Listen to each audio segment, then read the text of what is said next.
신문을 받으신 것을 보게 되었습니다. 오늘은 그 예수님께서 빌라도의 법정으로 끌려가서 2차 신문을 받게 되었습니다. 가야바의 법정은 유대 최고의 법정으로서 종교를 재판하는, 종교 사범을 재판하는 종교 재판 장소입니다. 그런데 빌라도의 법정은 종교 재판이 아니라 로마의 총독으로서 정치범을 재판하는 정치 재판 자리입니다. 법원의 구성으로 말하자면 빌라도의 법정은 최고의 법정인 대법원에 속하고 예수님이 처음 끌려가셨던 장소는 고등법원 정도에 해당이 됩니다.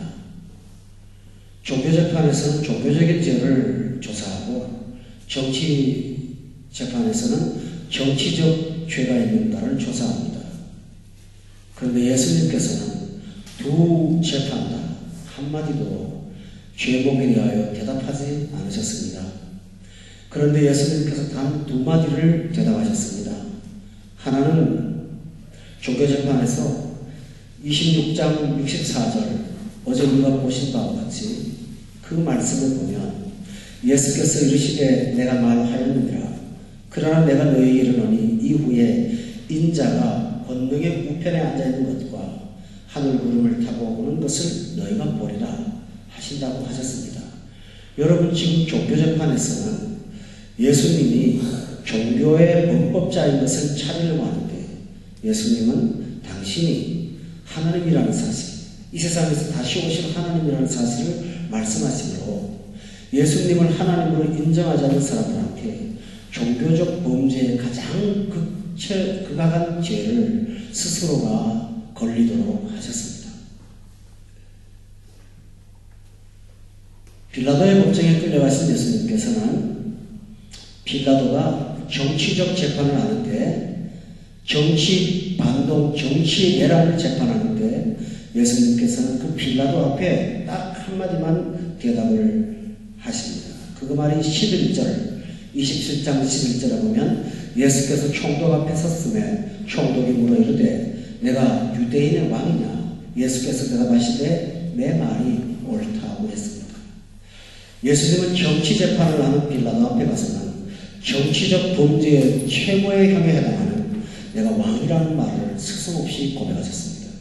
그래서 예수님은 가야바의 법정에서도 사형 언도를 받았고 빌라도의 법정에서도 사형 언도를 받았습니다.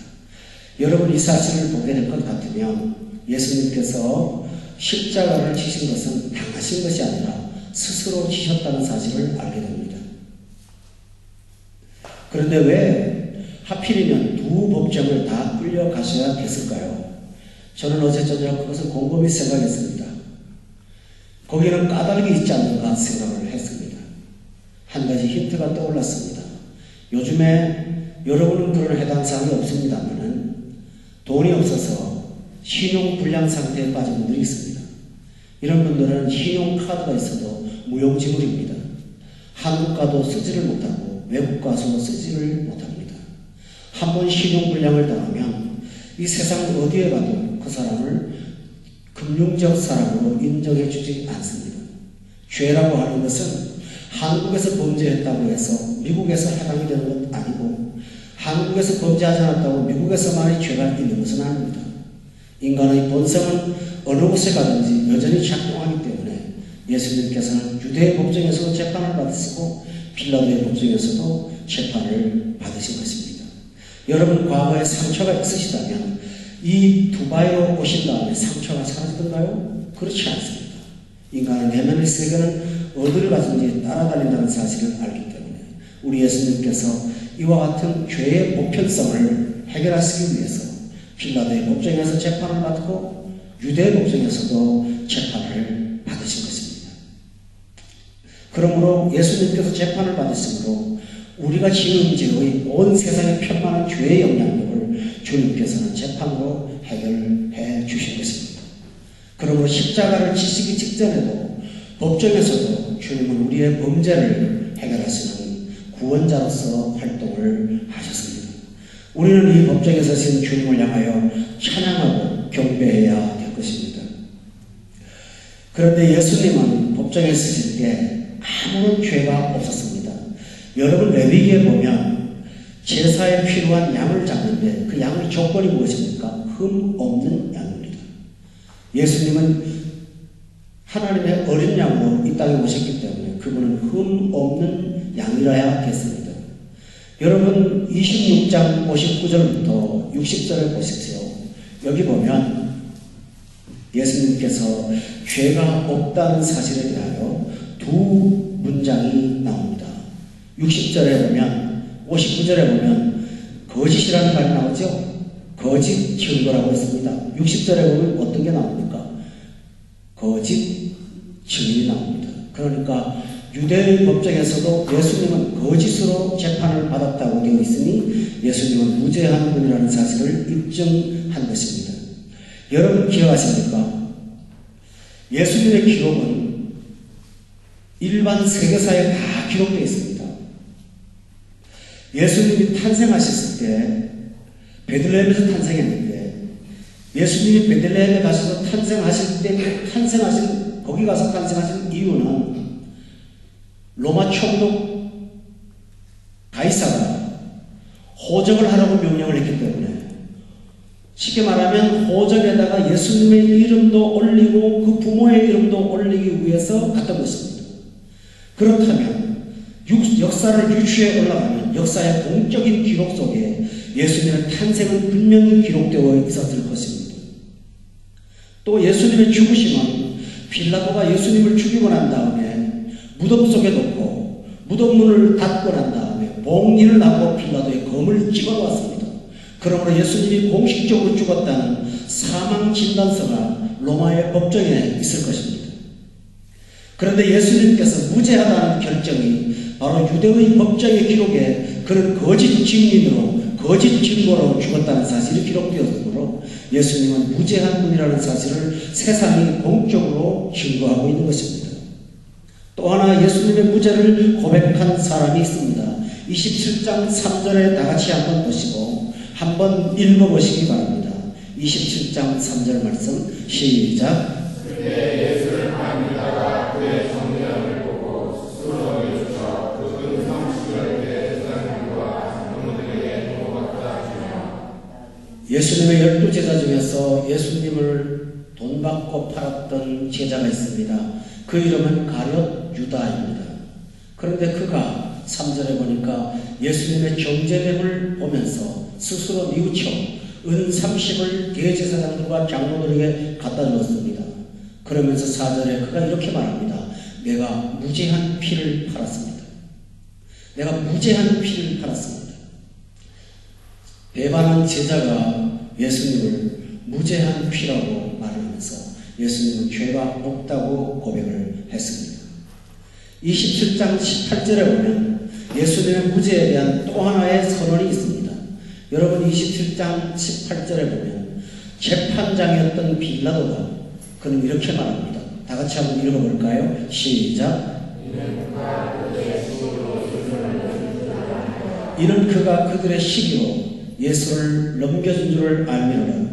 빌라도는 예수님이 무죄로 이 땅에 끌려오셨다는 사실을 누구보다 잘 알고 있었습니다. 또 하나 예수님의 무죄를 주장한 사람이 하나 있습니다.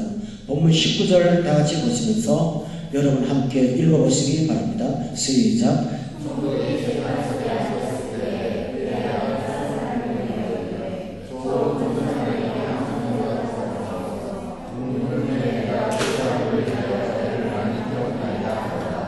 오늘 본문에 보면 빌라도의 아내가 예수님을 일컬어 뭐라고 합니까? 저 옳은 사람.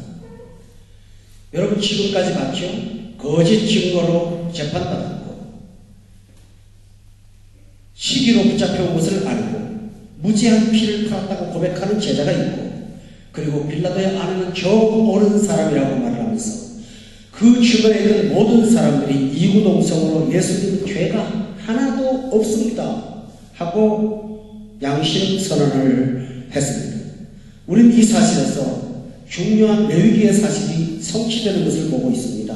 예수님은 무험한 흠없는 하나님의 어린 양으로 이 땅에 오셔서 우리를 대신하여 십자가를 지어 주신 것입니다. 여러분, 이 사실은 우리에게 매우 중요한 내용을 시사합니다. 성경은 말합니다. 모든 사람이 죄를 범하였으며 하나님의 영광에 이르지 못했다. 이 세상에 오는 사람, 간 사람, 지금 사람, 모든 사람은 다 죄인입니다. 누구도 구원자가 될 수가 없습니다. 그런데 예수님만이 무궁하기 때문에 유일한 구원자라는 사실입니다. 그러므로 여러분, 예수님은 여러분의 모든 죄를 능히 용서하시고 사하실 수 있다는 사실을 믿으시기를 바랍니다. 그래서 많은 사람들은 예수님을 어떻게 하든지 석방하려고 노력을 했습니다. 가룟 유다가 27장 3절에 보면 어떻게 했습니까?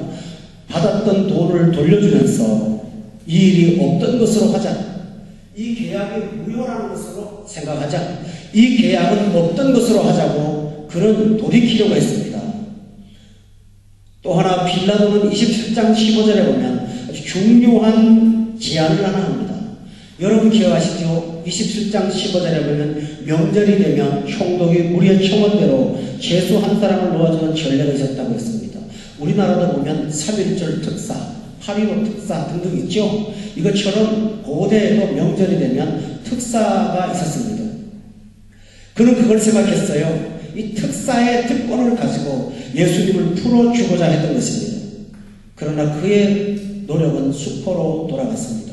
그러나 한 가지 분명한 사실은 예수님은 십자가를 져야 될 이유가 전혀 없다는 사실을 팔았던 사람도 재판을 했던 사람도 알고 있었습니다. 27장 19절에 보면 빌라도의 아내가 이렇게 말합니다.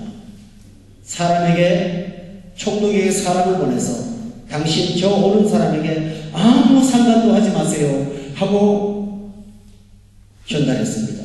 고사에 의하면 이 로마 총독 빌라도는 약점이 있는데 이 로마 총독의 아내인 이 아내는 로마 황제의 딸이었다고 합니다. 공주였기 때문에 로마 총독 빌라도가 처가살이라는 처지라서 아내의 말을 함부로 거역할 수가 없는 입장이었다고 말합니다. 그럼에도 불구하고 그는 그 아내의 청을 거절했습니다. 여러분, 여기서 우리가 아는 사실은 하나님께서 예수님을 구원하시려면 얼마든지 하실 수 있었다는 것입니다. 대제사장은 교회의 말고의 길을 베드로가 잘랐을 때 예수님은 이렇게 말합니다. 내가 하늘을 향하여 12군단 더 되는 천사를 보내서 이 일을 해결할 수 없는 줄 아느냐고 말하지 않았습니까? 그리고 가룟 유다도 해결하려고 했고 빌라도도 해결하려고 했고 빌라도의 아내도 해결하려고 했지만 그것도 어느 것 하나도 이루어진 것이 없습니다. 왜 그럴까요? 십자가는 하나님의 뜻이기 때문입니다. 십자가는 사람의 결정이 아니라 하나님이 지시겠다고 결정하시고 예정하신 것이기 때문에 사람이 그 길을 막을 수가 없는 것입니다. 마태복음 16장에 보면 베드로라는 제자가 나옵니다. 이 제자가 예수님이 십자가 사건에 죽으실 것을 말하자 베드로가 이렇게 말합니다. 주여 그리 나옵소서. 그런 일은 결코 되지 않을 것입니다. 그때 예수님께서 사랑하는 제자를 향하여 사탄아 내 뒤로 물러가라. 너는 하나님의 일을 먼저 생각하지 않고 사람의 일을 먼저 생각하는구나 하고 말하면서 십자가의 길을 방해하는 베드로의 충정 어린 충고를 거절하셨습니다. 여러분, 여기서 우리가 아는 사실은 예수님은 무지한 분으로 스스로 십자가를 자원하셨고 그 고통의 길을 걸어가셨기에 오늘 우리가 이 죄로부터 용서받고 천국 가는 백성이 되었다는 사실을 여러분이 마음속에 기억하시면서 이 구원자 하나님을 찬양하시기를 주의 이름으로 축원합니다. 여기서 우리는 공통된 진리를 하나 발견할 수 있습니다.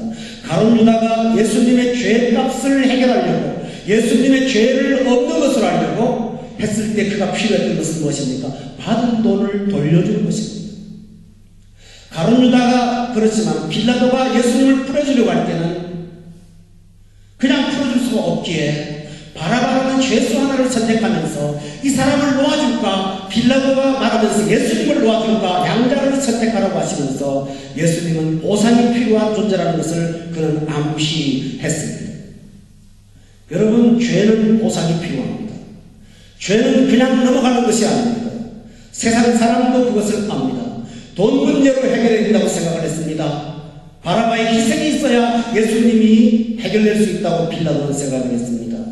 여러분, 많은 분들이 죄값 얘기하면 성경 공부할 때마다 와닿지 않는다고 답답해합니다. 여러분 와닿지 않는 것이 누구의 책임입니까? 여러분의 책임입니다. 죄의 눈이 어둡고 죄가 얼마나 무섭다는 사실을 모르기 때문에 죄값이 지불된다는 사실을 아무도 깊이 생각하지 않는 것입니다. 그러나 구원받고 나면 내 죄의 문제를 아무도 해결할 수 없다는 사실을 알게 될 것입니다. 여러분 사람마다 누구나 본능적으로 내가 죄를 지면 내가 죄값을 치러야 된다는 사실을 사실은 알고 있습니다. 빌라도를 보십시오. 24절에 보면 이렇게 말하고 있어요. 빌라도가 아무 성과도 없이 도리어 밀란이 나르는 것을 보고 물을 가져다가 무리 앞에서 손을 씻었다고 말했습니다. 그러면서 이 사람의 피에 대하여 나는 무죄하니 너희가 당하라 라고 했습니다. 여러분 빌라도가 자기가 죄값을 지고 싶지 않았던 것이죠. 내가 죄인 취급받지 않았어요. 이 문제에 대해서 내가 죄를 짓고 싶지 않다는 거예요. 그러면서 뭐라고 그랬습니까? 물을 갖다 놓고 손을 씻으면서 죄값을 치르겠다. 나는 손을 깨끗하게 씻겠다고 말을 하는 것입니다. 빌라도는 죄는 값을 지불해야 되고 씻어야 된다는 사실을 알고 있었습니다. 그러나 그는 물로 죄를 씻는 줄로 착각을 했습니다. 많은 사람들이 이렇게 말하죠. 나 손 씻었어. 나 손 털었어. 나 과거의 일을 손 씻어버렸어. 나 손 털었거든. 손 털고 씻는다고 해서 지나간 잘못들이 다 보상이 될까요? 그렇지 않습니다. 빌라도는 속죄에 대한 것을 잘못 알았습니다. 죄는 배상이 필요하다는 사실은 알았지만 빌라도는 죄는 이렇게 해서 해결된다는 사실에 대해서 착각했습니다. 손을 씻으면 해결이 될까요? 너희가 당하라고 책임을 전가하면 죄가 해결될까요? 그렇지 않았습니다. 그러면서 그는 아주 무서운 오류를 말합니다. 24절에 보면서 손을 씻고 난 다음에 이 사람의 피에 대해서 자기가 선언합니다. 뭐라고 하죠? 나는 무죄하니. 여러분 주목해 보십시오. 예수님께서 중풍병자 시대 가신 적 있죠? 가서 소자야 내 죄사함을 받았느니라 이런 말을 했어요. 예수님께서. 그랬더니 옆에 있는 바리새인들이 참남하다. 누가 감히 하나님이 아니고 죄사함을 할 수 있다고 선포할 수 있느냐 말한 적 기억나시죠? 누가 감히 저 사람의 죄를 사했다고 말할 수 있느냐. 그때부터 예수를 죽이려고 생각했다고 했어요. 이 말은 무슨 말입니까? 죄사함 받았다. 나는 죄가 없다고 선포할 수 있는 사람은 이 세상에 아무도 없어요. 나는 무죄하다. 손 하나 씻고 나는 죄 없어 라고 말할 수 있는 사람이 과연 있을까요? 없어요. 그런데 많은 그리스도인들이 처음에 교회에 들어와서 이 문제에 대해서 어려운 고통을 겪습니다. 내가 이만큼 살았으니, 내가 이만큼 선행을 했으니, 내가 이만큼 좋아졌으니 나는 죄가 없어. 저 사람이 죄가 있는 거야 라고 말합니다. 스스로 여러분은 무죄를 주장합니다. 그러나 우리는 사도신경을 통해서 나는 무죄하다고 말했던 빌라도를 말아요. 예수님께서 본디오 빌라도에게 권한을 받으사 십자가에 못 박으셨다고 온 인류가 예배 시간마다 고백하지 않습니까? 사랑하는 교회 여러분, 예수 그리스도만이 우리를 무죄하다고 선언할 수가 있다는 사실을 깨닫습니까? 왜 그럴까요? 무죄의 선언은 아무나 할 수가 있지 않습니다. 하나님만이 할 수 있습니다. 그러나 하나님도 무죄의 선언을 함부로 하지 못합니다. 대단히 중요한 내용입니다. 무서운 얘기입니다. 하나님도 무죄를 아무 조건 없이 너는 죄 없다고 말할 수가 없어요. 하나님이 당신이 스스로 사람 돼서 희생당하시기 전에는 그 희생의 대가인 십자가를 앞에 놓기 전에는 무죄하다는 말을 주님도 선포할 수가 없었어요. 여러분이 이 사실을 기억하시기를 바랍니다. 예수님은 십자가 사건 때문에 여러분을 향하여 나를 향하여 무죄하다고 말할 수가 있었습니다. 그러므로 여러분도 그 십자가를 믿으시고 십자가에서 무죄 선언을 주신 예수님의 죄사함을 여러분이 자유로 얻으시고 그 선물을 주신 하나님을 찬양하시기를 주의 이름으로 축원합니다.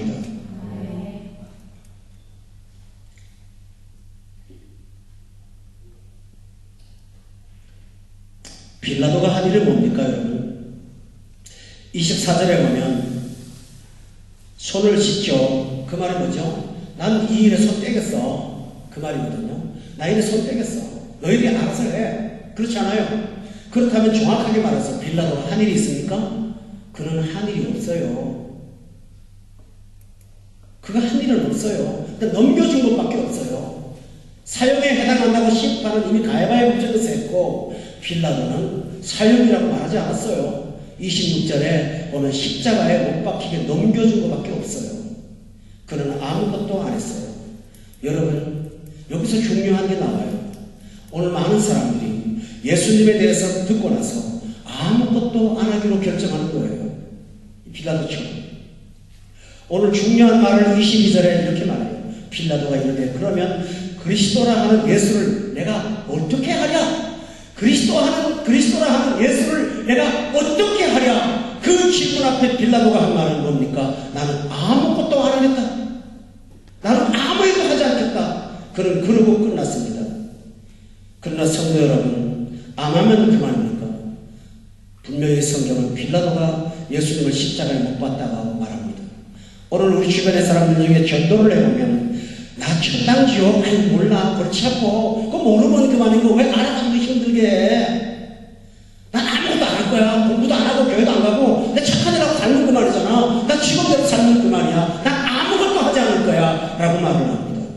그러나 그 아무것도 하지 않은 자들은 아무것도 하지 않고 있다 보면 지옥을 갑니다. 왜 그럴까요? 인간은 태어날 때부터 부패한 본성을 가지고 나옵니다. 마치 부패성을 가지고 있는 성성인 사다가 냉장고에 넣지 않고 밖에 놓으면 점점 썩어가는 것처럼 사람은 아무것도 하지 않으면 썩어서 마침내 지옥의 불에 떨어지는 존재가 되는 것입니다. 그러므로 성도 여러분, 아무것도 하지 않은 것이 아니라 우리 주 예수를 믿겠다고 결정하신 여러분의 그 결정이 하나님의 선물이라는 사실을 기억하기를 바랍니다. 이것이 얼마나 귀한 것입니까? 이 새벽에 나 잠을 그만이잖아. 교회에서 무슨 일을 하든 말든 왜 이렇게 사람을 피곤하게 하는 거야? 신앙생활 이렇게 힘든 거야? 이렇게 어려운 거야? 난 아무것도 안 했어. 내가 뭐 잘못하는 거야? 잠자고 알고 학교 보내면 그만이잖아 라고 생각하는 분이 있을지 몰라요. 아무것도 하지 않을 때 여러분 영은 어떻게 됩니까? 멀찍이 떨어져서 주를 쫓았던 베드로처럼 점점 주를 부인하게 될 것입니다. 그러므로 이제부터 여러분은 주를 위해서 열심히 살기로 결심하시기 바랍니다. 주를 위해서 열심히 충성하기로 결심하기를 주의 이름으로 축원합니다. 이것이 우리가 할 일입니다. 여러분, 여기서 우리는 중요한 사실을 또 하나 고백합니다. 24절에 보니까 이 피 문제에 대해서 빌라도가 끝에 뭐라고 하니까 너희가 당해라. 너희가 당해라 라고 말합니다. 이 죄값은 너희가 감당해. 너희 감당이야. 27장에 앞에 보십시오. 4절 말씀을 보면 유다가 회개하고 뉘우치고 돌아왔는데 돈을 돌려주니까 원래 돈 주었던 대제사장과 장로들이 이렇게 말합니다. 4절에 그게 우리하고 무슨 상관이냐? 네가 당하라.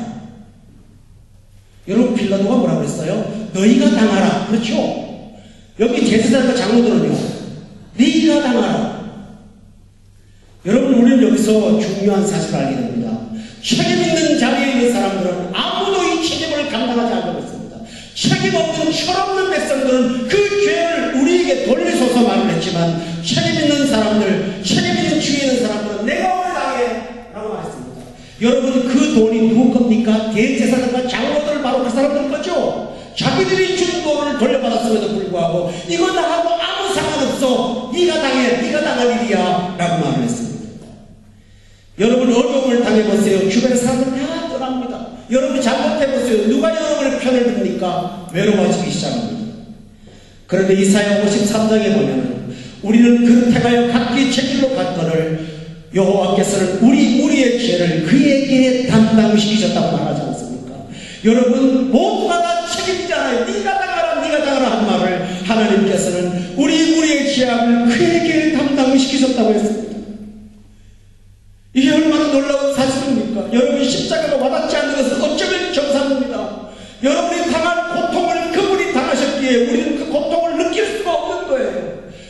그분이 당했던 정신적인 고난을 그분이 당했기 때문에 우리는 그걸 당하신 분 때문에, 당한 후의 일이기 때문에 우리는 경험할 수 없습니다. 이 무감각이 은혜라는 사실을 여러분 기억합니까? 이 무감각이 하나님의 은총이라는 사실을 기억합니까? 여러분이 죄를 지은 만큼 정신적인 고통을 고스란히 당한다면 살아남을 사람이 있겠습니까? 그러나 하나님께서는 담당하시고 우리가 담당하지 않도록 주셨다는 사실을 여러분이 기억하시고 이 고난 주간에 십자가를 영광스럽게 여기시는 여러분 되기를 주의 이름으로 축원합니다. 할렐루야.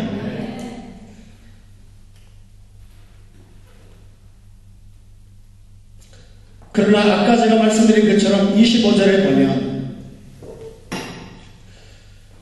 여러분 다 같이 한번 읽어보세요. 참 읽을 가치도 없지만 성경이 읽었습니다. 다시 읽어볼까요? 시작. 백성이 다 대답하여 이르되 그 피를 우리와 우리 자손에게 돌릴지어다. 백성이 다 대답하여 이르되 그 피를 우리와 우리 자손에게 돌릴지어다 라고 말을 했습니다. 여러분 군중들이 아무도 감당하지 않겠다고 하는 것을 자기들이 감당하겠다고 합니다. 근데 이게 무서운 말이 있습니다. 자신도 모르게 진리를 말해요. 언제나 불신자들은 꼭 자기도 모르게 진리 말해요. 자신도 모르게 진리를 얘기합니다.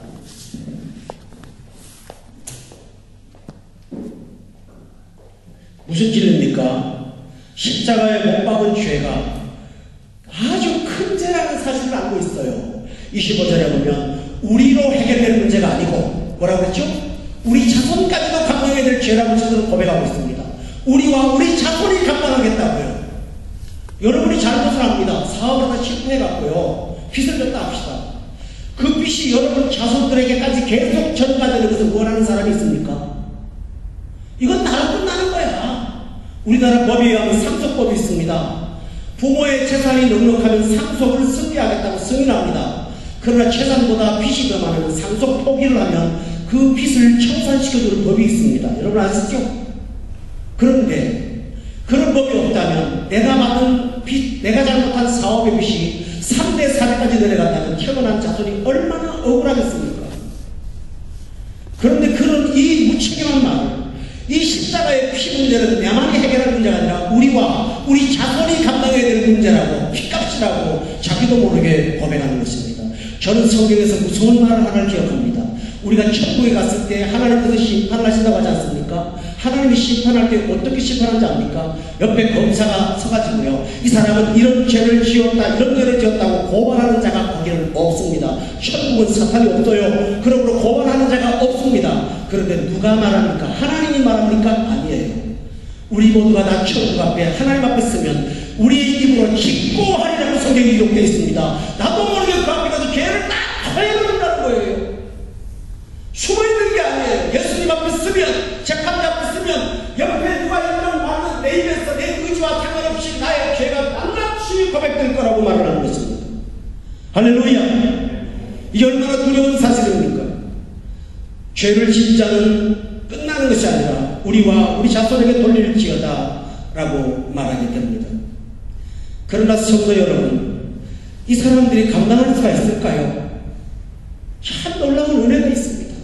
이 우리와 우리 자손에게 돌릴지어다 피무리들을 어떤 분들은 잘못 해석합니다. 히틀러가 아우슈츠에서 죽인 110만 명의 죄의 결과는 바로 이 사람들의 말 때문이었다고 말합니다. 그러면서 유대인들을 더 학대했던 역사가 있습니다. 그게 아닙니다. 이 사람들 나중에 변했어요. 이 사람들이요. 이 무리들이 예루살렘 첫 설교 베드로의 설교 때 이 설교 듣고 너희가 십자가에 예수를 못 박아 죽이게 하라는 말을 듣고 그들이 뭐라고 하지 않습니까? 우리가 어찌하고 이 잘못을 우리가 어떻게 하면 좋아 하고 간직했어요. 그때서야 정말 기가 막힌 말을 한 거거든요. 그때서 가보니까 말도 안 되는 말을 한 거거든요. 그래서 그들은 우리가 어떻게 하면 좋으냐? 베드로가 그 말을 듣고 너희가 각각 회개하여 예수 그리스도의 이름으로 세례를 받으면 죄사함을 얻을 수 있다고 말했을 때 그들은 그 말을 받았습니다. 기억하시죠? 그 말을 받아서 그날의 제자의 수가 3,000이나 더하지 않았습니까? 그것이 지상 첫 번 교회입니다. 예수님에게 겁도 없이 바보같이 말했던 그 사람들이 가장 지상에서 아름다웠던 교회를 만들었던 군중이라는 사실을 기억한다면 하나님의 은혜야말로 얼마나 놀라운 것입니까? 죄의 결과를 알고 책임을 피한 사람들은 지옥 갔는데 죄의 결과가 얼마나 무서운지 모르고 함부로 판단을 저질렀던 이 사람들은 몇 달이 되지 못해서 얼마 되지 못해서 십자가의 은혜로 구원받고 예루살렘의 초대교회로서 순교하는 성도들이 되었다는 사실은 하나님께서 원수를 전도자로 삼는 놀라운 은혜를 우리가 보게 됩니다. 근데 성도 여러분, 이 은혜를 누가 받은 것입니까? 바로 나입니다. 못 모르고 함부로 깨있고 못 모르고 하나님을 함부로 모욕했던 내가 어느 날 내 서머리 하나님 앞에서 복음을 전하는 전도자로 살고 있지 않습니까? 이것은 놀라운 감격입니다. 할렐루야! 이 얼마나 귀한 것입니까? 나 같은 죄인 살리신 주 은혜에 놀라운 것 아닌가요? 나 같은 죄인 들어서서도 천만을 구원하는 사람을 쓰셨으니 얼마나 감사드립니까? 저는 이 감격을 잊지 않습니다. 사랑하는 교회 여러분, 십자가 아래 가면 저주가 하나도 없어요. 십자가 밑에 가면 율법이 없어요. 십자가 밑에 가면 죄인은 버리지만 멸망받은 죄인의 모습은 감추어주시고 구원받은 자들을 드러내고 있다는 사실을 기억합니까? 오늘 여러분이 자기 말로 함부로 말을 했던 죄들을 주께서는 해결해 주셔서 여러분에게 예수님이 유일한 구원자라는 사실을 보여주고 있습니다. 사랑하는 교회 여러분, 예수님은 오늘 이 본문을 통해서 아무도 감당할 수 없는 죄를 감당했다는 사실을 합니다. 그런데 예수님은 죄값을 감당하기 위해서 27장 9절에 보면 예수님이 어떤 분으로 호칭되고 있습니까? 27장 9절에 보니까 이에 선지자 에레미야를 통하여 하신 말씀이 이루어졌나니 일렀으되 그들이 예수님이 어떤 분입니까? 그 가격 매겨진 자. 우리 한번 따라합시다. 그 가격 매겨진 자. 예수님을 뭐라고 말을 해요? 그 가격 매겨진 자. 뭔 가격이요? 죄값을 가격으로 매겨진 자. 매겨진 자. 예수님은 죄의 값으로 가격이 매겨진 자라고 말씀을 하고 있습니다. 오늘 여러분이 이 마지막 시간에 꼭 기억해 드릴 진리가 하나 있습니다. 이 가격이 매겨진 자가 어떤 일을 하셨습니까? 예수님께서 십자가에 달려서 수지받고 살아나는 사람이 하나 있습니다. 그것은 군중들이 선택한 누구입니까? 바라바입니다. 바라바는 빌라도가 바라바를 체험하고 예수님을 살려주려고 했던 예수님 생존용 사람이었죠. 그런데 거꾸로 바라바의 생존용 분이 누구십니까? 예수님이었어요. 죽을 운명에 쳐서 십자가의 앞에 걸어가야 되는 그 바라바를 예수님이 대신 지심으로 인해서 바라바는 살고 예수님은 죽었습니다. 여러분, 이 군중들이 빌라도에게 외친 말이 있어요. 이렇게 말해요. 예수를 바라바를 놓아주소서. 예수를 십자가에 못 박으소서. 그렇죠? 근데 이게 진리예요. 우리 영혼이 예수를 십자가에 못 박으소서. 바라바인 나를 놓아주소서. 그래서 살지 않았습니까? 예수를 십자가에 못 박으세요. 바라바인 나를 놓아주세요. 자신들도 모르게 그렇게 했습니다. 어떤 분은 말하기를 바라바는 다른 사람이 아닌 바로 나라고 말했습니다. 왜냐하면 로마서 1장부터 로마서 5장에 보면 우리가 아직 바라바 같았을 때, 우리가 아직 죄인 되었을 때 예수께서 우리를 죽으심으로 인하여 자기 사랑을 나타내셨고, 우리가 원수 되었을 때, 우리가 바라바 같았을 때 주께서 날 사랑하셔서 구원을 주셨다고 하지 않았습니까? 그러므로 성도 여러분, 우리가 구원받을 때가 언제입니까? 회개한 바라바가 아니라 계중에 있는 바라바였을 때 주님께서는 우리를 십자가를 통해서 구원해 주셨습니다. 그러므로 여러분이 바라바라는 사실을 생각하시길 바랍니다. 전설에 의하면 바라바는요, 항상 돌아다니면서 복음 전했대요. 그러면서 다니면서 예수님은 나 때문에 죽었어. 예수님은 나 때문에 죽었어. 그 말을 거듭거듭 고백하고 살았다고 합니다. 사랑하는 교회 여러분, 이 십자가에서 여러분이 보실 것은 내가 달려야 할 그곳에 주님이 달린 그 희생의 사건을 여러분이 깊이 간직하는 것입니다. 그리고 이 고난주간을 통해서 여러분이 십자가의 길을 따라 올라가면서 한 방울 한 방울 흘린 그 피와 땀방울 속에서 우리를 사랑하시는 주님의 사랑을 여러분 마음속에 깊이 간직하고 평생을 은혜 가운데 살기를 예수 이름으로 축원합니다. 기도하겠습니다. 하나님 아버지, 십자가의 진리 앞에 우리 모두를 세워주시고 주님 걸어가시는 길을 주님은 고난으로 걸어갔는데 우리를 말씀으로 걸어가게 하셔서 감사합니다. 주님은 눈물로 걸어가셨는데 우리는 감사로 걷게 하시니 감사합니다. 주님은 아픔으로 걸어가셨는데 우리는 죄사함을 받고 걸어가게 하시니 하나님 앞에 감사합니다.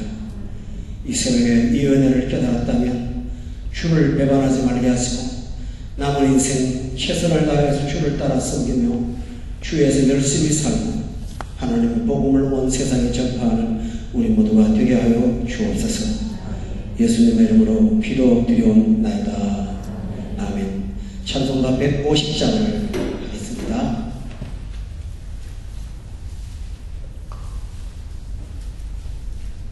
찬송가 150장 찬송을 하겠습니다.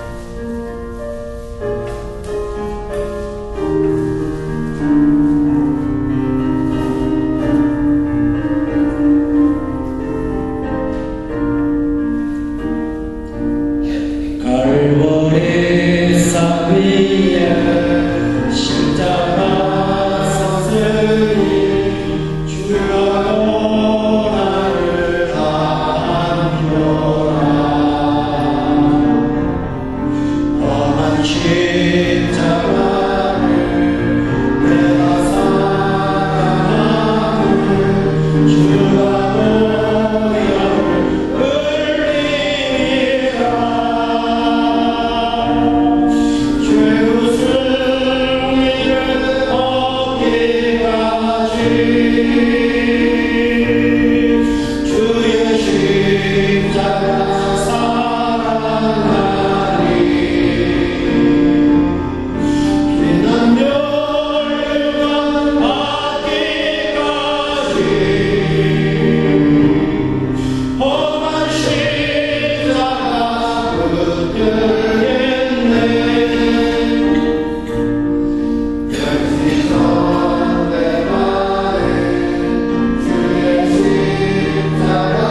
279장 하겠습니다.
오늘 이 말씀을 기억하면서 나도 모르게 입에 험한 말을 하며 주님 앞에 원수로 살았는데 이런 나를 어찌할꼬 하면서 회개시켜 주시고 예루살렘의 주역이 되게 하신 것처럼 여기에 주신 은혜가 너무 감사합니다. 하나님, 바라바 같은 나를 대신하여 십자가에 달리신 그 은혜를 생각할 때 하나님 앞에 감사합니다 하고 감사하고 찬양하고 회개하고 경배하고 간구하시기를 바랍니다.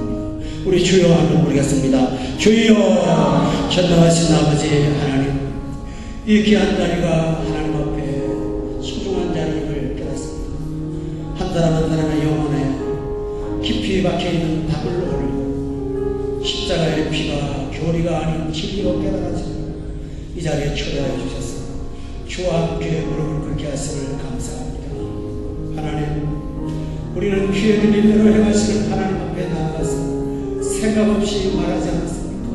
생각 없이 함부로 대하지 않았습니까?